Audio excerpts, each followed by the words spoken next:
So I've been playing Street Fighter 6 for the PlayStation 5 recently.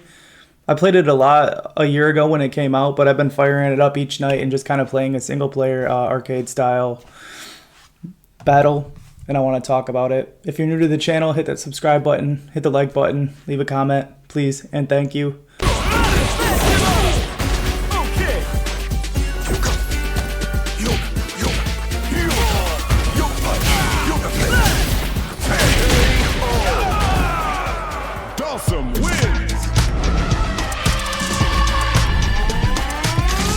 But anyways, Street Fighter 6 for me is a great game to just kind of hop on and play for like 10-15 minutes.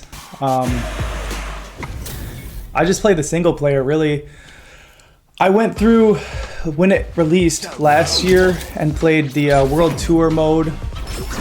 That's a really interesting take on a fighting game story mode because you completely customize your character and then go through and you can customize their moves by getting relationships with other fighters that are in the game. And after a while you'll unlock their total move set and then you can choose from their moves. So I had like a mixture of Dhalsim, Zangief, and like Ken, like their moves. So it was pretty cool, pretty fun. I thought the story dragged on a little bit and that the enemies were just tanks for no reason sometimes. But it's nice to have that in a fighting video game to just add to the whole package there, especially because they were charging like $130 for the total game and then still releasing content later on that you had to pay for and battle passes and DLC stuff. But anyways, the thing that kind of irritates me about that create a character thing is that they lock a lot of stuff, customization behind battle passes and currencies that you don't really earn unless you play online and do specific challenges in order to get those currencies. So it ends up feeling like a job, which it didn't really vibe with me. So and then also they like released a Turtles skin for your character, Ninja Turtles, and it was like $15 a piece. So I thought that was pretty predatory, but you know, whatever. I'll talk about the online experience when the game first came out and just like choosing to fight with the characters in the game and not your created character, and that was really enjoyable. I've never gotten into a fighting game like that before, and the culture and just like the matches were just back-to-back matches all the time really got me into and felt like I was crafting a skill in this game. And the struggle is real, like the getting tilted over stuff and then just trying to fight against people spamming the same moves over and over. It was just, and then to figure out the balance with your character and your main, like it was just really fun and enjoyable. I'm glad I got to participate in that. And you know, I played it on the PS5, so I had to pay a subscription service in order to get on there, then buy the game in order to play it. Where on the PC, if you just buy the game, you could play it, you know, without paying a subscription service. So I think that's really interesting also. But the game itself, when you just hop in and want to play individually offline, I think is really fun. Especially if you have like somebody that you play with regularly, where you can do like couch co-op. It's really enjoyable. The new DLC characters are alright. I liked their roster, how they kept some of the originals, but then they added in new fresh characters, like they were trying to change, you know, make a new face, a new head of Street Fighter instead of just Ryu and Ken like it had used to be. So it was nice to see a variety of different characters in the game. I really enjoyed the special moves and the parrying system and the system. I forget what it's called, honestly. It's been a while since I played the game regularly. Like, you know, it's been a year, but I've been playing regularly the past couple weeks, but I just don't really know what the system is. But the system where you like can just kind of interrupt everybody's attack, unless it's a special in order to do your moves. But that whole system works really well. I think they dialed it in a little bit over the last year, so it's not as broken as it was when it first released. But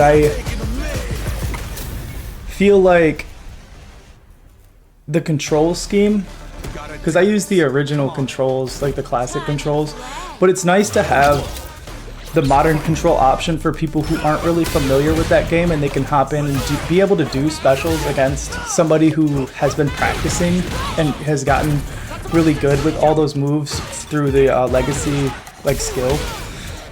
So it's nice to kind of even the odds that way to give them an opportunity, because otherwise it's like I just personally have to like withhold doing specials and stuff in order to make it feel like the people I'm playing against are, I'm not trying to say I'm super good, but it's just like, it's not fair and nobody wants to lose a whole bunch when you're fighting somebody. So it's like, yeah, I've played these fighting games a lot, and it's nice to have somebody be able to hop in and give you a run for your money off of a basic, you know, pick up and play game, couple rounds. But the graphics in this game are really beautiful. There's some stuff where it just seems kind of like some of the characters in the backgrounds and some of the stuff in the World Tour mode, like they're just kind of meh. Like there's not a lot of detail to them. It's like interesting looking, but I mean it works, and the art style lends itself to appear, you know, good and polished. There's some jank in there, and then some of the details are kind of, I don't know, it's like when they're loading screen and you got the characters in the front and they're facing each other and you could like move their faces back and forth, so it almost seems like it was like pre-rendered, like where it's like it doesn't really, it contrasts against the backgrounds and of the levels and stuff. It's really kind of hard to explain, but it almost seems like cheap or something. But the gameplay, the fighting, the movement, the footsies, the specials, it's all really, really nice. I know there was some controversy when Street Fighter V came out where there was input delay and issues of that nature where people were really criticizing the game. I think this game was polished from the get-go, and it's even become more so polished as I get back into it now and start playing regularly a few matches each night. But yeah, the soundtrack is great. They did like a hip-hop kind of vibe with it, and then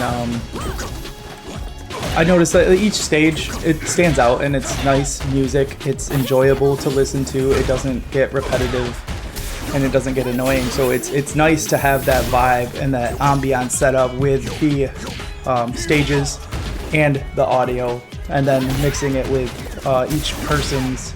I tend to kind of dial down the voice or the voice effects or whatever, like the characters' voices effects, because, you know, Shoryuken like over and over and over again. I just kind of put it down to about like halfway, so it's like I can hear it, but it's not at the forefront. The music stands out, so I kind of crank the music, and then the sound effects stay up, but like the people, their voices kind of stay down.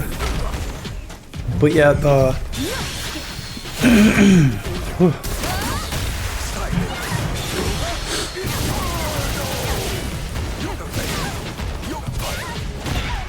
yeah, the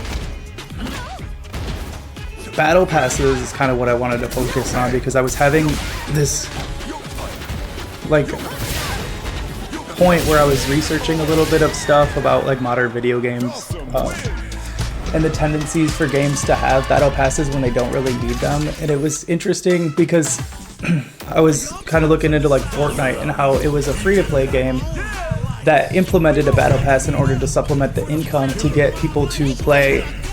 And people always claim that Fortnite has the best battle pass system. And then I was thinking about how actually Street Fighter 6 had battle passes when I was playing originally, and they like had DLC characters lined up in their battle pass like stuff that you could unlock within like the first month of buying the video game. Where it's like, I just don't agree with releasing content so close to the launch of the game. It seems predatory to me, and it seems like you had that stuff done and you deliberately withheld it in order to try to pinch more money out of it. And like, I bought, the DLC pack included with, and that battle pass for that first thing. So I was like $130 I think for the whole game, and like I got like Akuma without having to like pay for it additionally and stuff. So that first year that I had paid for, that's all complete and it's all in there. But like any subsequent, it's $29.99. So it's like for the next 4 characters that come out, it's $29.99. So we're in at like $170 plus the year subscription for Sony, which that has nothing to do with Capcom, but it just ends up being this really expensive like black hole of like purchasing content and ability to play that content, where I just don't agree with it. And I understand that somebody has to eat the costs of these things to keep the servers running and to keep these games and the content coming out. So like I get it, but there is a point where it's like I just want to purchase the game and play the game, and then all that extra stuff, it's like other people can buy that stuff. I'll just from now on just take kind of the basic one, and at the end of the life cycle, when they're coming out with the Champion Edition or whatever, when it has all the DLC and it's like $20, like I'm cool with that. Like I'll wait, I'll hold off. It was great to participate in the beginning and the release of that, and it's something that you can't like replicate because later on there won't be near as many people playing and stuff, and it's fine for me because I realized that I just like to hop on and play Street Fighter 6 couch co-op or in my own little arcade mode where I just hop on and try to see how far I can get with the characters that are available offline. So I do think Street Fighter 6, the whole package it's a good game. It's well designed. It's interesting and new and fresh because of the characters and how they kind of kept some of the original ones, got rid of some of the older ones. They'll probably come in later on in the DLC, but they wanted like a fresh new face and new characters for people to kind of relate to and pick up on and enjoy. And I really thought that they did a good job with that. There's just some of the predatory stuff over the past year that I've kind of noticed where it's just kind of ridiculous, but they're trying to make their money. And people are buying it, so they wouldn't do it if people didn't buy it. So yeah, Street Fighter 6, I enjoy playing this game. I enjoy hopping on, doing a little session, 5 or 10 matches, and then calling it quits for the night. Thanks for tuning in.